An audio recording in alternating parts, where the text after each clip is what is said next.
我哋通過一個 3D 模擬模型做咗一次個採光測試，同我哋早晨7點鐘開始呢，到我哋中午12點開始，採光係屬於最靚嘅時候。咁啊，到咗晏晝之後嘅話呢，即係12點鐘過後，個採光呢就慢慢往西邊呢邊行咗。咁啊，我哋個東邊湖個採光就開始逐漸減少嘅。但係116平方嘅採光嘅話呢，其實影響都唔算話好大嘅。呢個採光令我都係滿意嘅。咁我哋再過嚟睇下我哋西邊嗰個採光。咁西邊嗰個採光嘅話呢，因為前面係冇流動遮擋目前嘅。咁啊，我做一次測試俾大家睇。從早上7點到12點前嘅話呢，我哋西邊140平方係冇乜採光嘅。咁啊，到咗12點後嘅話呢，咁啊呢一個採光嘅話呢，算係好好嘅。通過我哋呢個 3D 模型可以睇得到嘅話呢，如果隔籬呢一棟起咗，對二棟嘅西斜個陽光嘅話呢，減少係有所幫助嘅。所以揀東或者揀西嘅話呢，通過呢條片，我相信大家係叫一目了然噶啦。咁我哋依家呢就嚟到二棟嗰個樓下，咁啊我哋依家就上到去嗰個示範單位嘅話，我哋做一個噪音測試。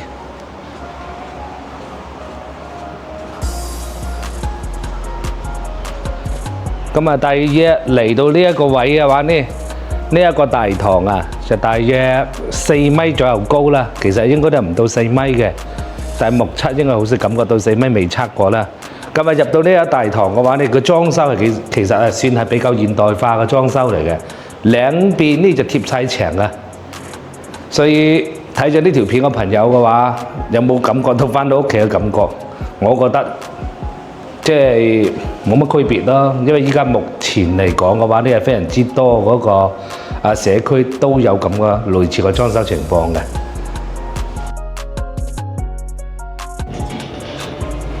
咁啊，我哋依家就嚟到示範單位呢一度啊，咁啊呢邊呢就係屬於嗰個西邊湖啦。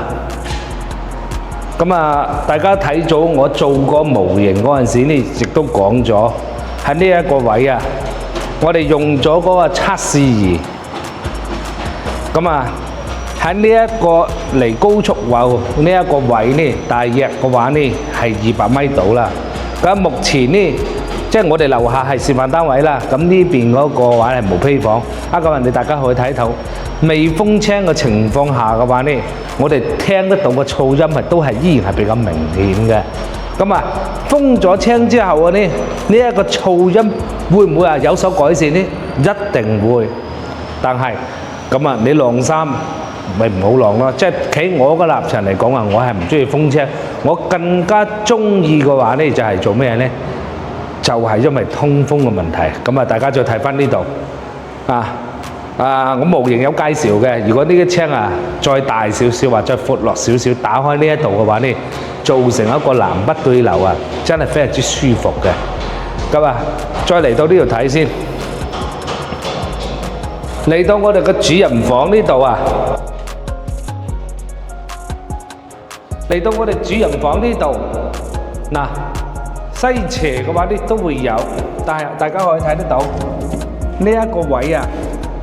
如果佢起咗樓之後嘅話呢，對呢一棟二棟嗰個西斜會得到一個非常之大嗰個改善嚟嘅。大家見得到未啊？但係非常之大嘅改善嚟嘅。但係佢起樓嗰幾時起得好呢？咁啊呢個就要睇翻嗰個咩啊？睇翻演人呢一個社區嘅實質嘅銷售情況係點啦。咁啊好啦，咁我哋依家開始行過去嗰個東邊呢度先。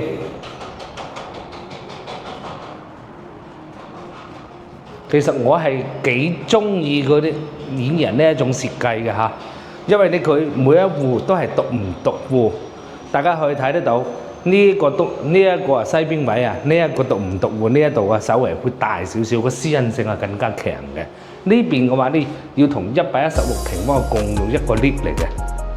咁啊，我哋依家嚟到呢一度，所以啊，好多香港嘅朋友翻到嚟睇樓都匆匆忙忙。我同你講，如果你買錯咗啊，真係連滾帶爬。有冇聽過呢首歌啊？係嘛？冇出息啊嘛。所以我哋依家嚟到東邊湖呢度，由於前面呢係屬於一棟嘅呢一個位置係有所遮擋，同埋隔離有個商業綜合體喺呢度嘅，所以我哋呢度聽得到個聲嘅話，更加多嘅咩呢？更加多係呢度嗰個咩啊？呢度嗰個裝修嘅聲音嚟嘅。大家可以聽得到呢度嘅車流量係明顯係減少咗嘅。即係如果我話即係要買呢一個社區，我真係寧願揀東邊湖，呢個係我個人認為係咁嘅。大家唔好貪少少個私隱性嘅問題，因為點解呢？同大家講翻呢一個問題先。呢一個門啊，喺西邊湖呢度有一個消防門嚟嘅，佢唔會話真正嘅一直係長期打開嘅，佢一定會關埋呢一道門嚟嘅，所以你唔會擔心話哦，我睇晒你嘅私隱啦，哦好啦。再覺得私隱唔好嘅情況下嘅話呢，咁你咪喺呢度裝翻個屏風咯，乜都睇唔到噶啦。咁呢啲都係我建議性嘅問題嚟㗎嚇。咁啊，兩邊個即係兩邊嗰個噪音呢，我都用咗測試儀。咁啊，大家可以直接睇上面呢一幅圖就得㗎啦。咁啊，再嚟到呢邊。呢邊個使用空間係最大嘅，咁啊我又即係我唔會再過多介紹啦。咁啊大家可以睇翻下後面嘅模型啊，我有介紹嘅。咁啊我哋就嚟到呢一度，呢一個朝向嚟講嘅話呢，佢係直接係朝咩呢？係直接朝東南朝向偏東多少少嘅。咁啊嚟到呢度嘅話呢，大家可以聽得到。因為今日個車流量其實唔算話好多，但係我哋出到陽台呢一度，亦都聽咗唔少車流量嘅噪音嚟嘅。大家認真聽聽，有冇聽到？依家我哋係喺116個陽台出邊嘅。目前嚟講嘅話呢，車流聲，即係車嘅流量聲啊，係比較明顯嘅。咁啊，大家可以聽得到，因為呢。我哋喺陽台睇出去嗰陣時，呢度個距離係非常之近嘅，佢大約係200米內嘅，因為我哋用測距儀測試咗嘅，因為佢有兩條高速喺度，一個係我哋南外環啦，一個係我哋深中東道嘅延長線嘅中江高速啦，所以大家可以所見所得嘅。我插咗個咪先嚇，嚟呢度嗱，咁啊。我唔知個咪入邊嘅收音情況，但係我係聽得到嘅。嚟，我哋再試試關咗個窗之後嘅測試。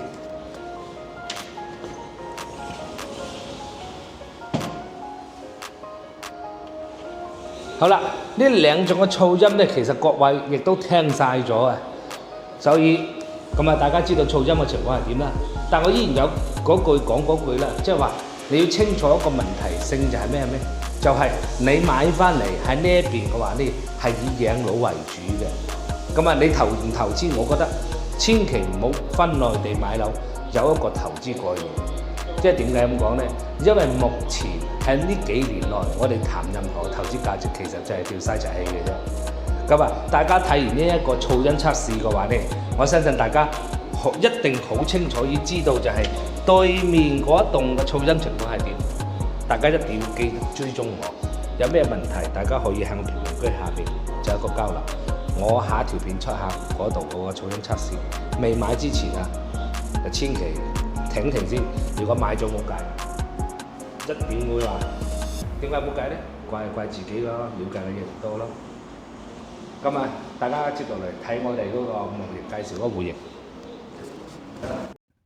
綺人天柱呢個社區嘅戶型呢，係大家認可度比較高嘅一個戶型。其中116平方係4房，142平方係5房。三戶呢採用品字型嘅結構，咁啊私隱方面呢就大家都唔會影響到大家。特別係新規嘅影響下，呢三個戶型嘅電梯口分別贈送唔同嘅使用面積，其中116平方贈送高達11.4平方嘅電梯口使用面積，142平方個西邊戶贈送高達6.2個平方電梯口使用面積，142平方個東邊呢贈送4個平方電梯口嘅使用面積。再嚟睇下二棟142平方個戶型嘅得房率。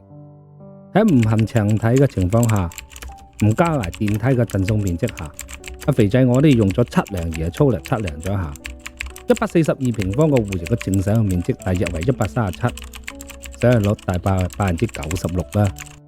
如果加埋牆體嘅使用面積同埋電梯嘅贈送面積嘅話，實際嘅得房率已經超過100%噶啦。高得房率意味更多嘅居住空間。咁我哋過嚟分析下呢一個戶型，先過嚟睇下大廳。呢個係大廳嘅交邊面積，客廳同埋餐廳一體大約係39平方，擺埋家私電器後嘅話，一樣顯得非常之闊落嘅。咁我哋睇下示範單位啦。封咗窗之後呢，將客廳推咗出去，加上2米闊、6米長嘅陽台，成個廳嘅面積實際已經超過50平方度噶啦。擺埋家私電器嘅話，顯得更加闊落，而且更加美觀同埋舒適。怪唔之得，依家好多人都中意封窗啦。發展商設計咗呢一個環廳，除咗有5米闊嘅玻璃窗之後另外仲做咗5米半嘅推拉門，唔單止增加廳嘅採光，同時兩面同時打開嗰時呢，可以做得南北對流，更加通風同埋透氣。如果擺埋茶几同埋點心嘅話呢，咁生活更加寫意噶啦。廚房門平常時都係打開嘅，同客廳、餐廳連埋一體嘅話呢，睇得好大氣噶。如果需要煮飯嘅時候呢，你驚油煙呢，你仲可以將廚房門關咗佢先。喺呢一種嘅設計，喺目前新規嘅標準下嘅話呢，多數都係標配嚟噶。咁我哋過嚟睇下啲房先啦。其中2間房係朝南，3間房係朝北。入戶門呢度有間房前贈送大約7個平方嘅洗衣房啦。其實我個人覺得，如果唔封窗嘅前提下，同埋晾衣服嘅話，直接晾喺陽台嗰度唔係仲好？畢竟我哋嘅陽台有12個平方咁大咁呢間房可以單獨做埋書房嘅話，就更好啦。再多嚟睇下左邊嘅工位隔籬呢2間房戶型都幾方正下噶。而且個使用面積都差唔多，一個係10平方，一個11平方。雖然都係朝北，但係佢周邊冇其他嘅建築物，所以採光自然係唔會受到影響嘅。再過嚟睇下我哋右邊呢一間房先，佢同主人房挨埋一齊。呢一間房嘅面積都幾大下噶，大約係15個方，咁面積呢仲算 OK 啦。陽光呢十分充足，我個人建議可以考慮做長者房。咁最後呢，睇下呢間主人房啦。主人房加埋贈送面積係高達21個平方度，可以放1.8米到2米嘅雙人床都冇問題。而且主人房除咗 L 字形嘅玻璃窗之後嘅話呢，連埋衣帽間嘅窗都幫你做埋。入門嘅背後呢，仲可以擺埋個洗衣櫃添。成個主人房呢就稍微好實用。其實演人天柱呢一個社區嘅戶型呢係一個賣點嚟嘅，喺周邊嚟講算係比較強嘅。如果有睇過朋友仔呢，打返睇過2個字，甚至支持下肥仔。喺後面呢，我就擺咗我拍攝咗演人天柱呢一個社區同埋大面積個戶型真相俾大家。下期見啦！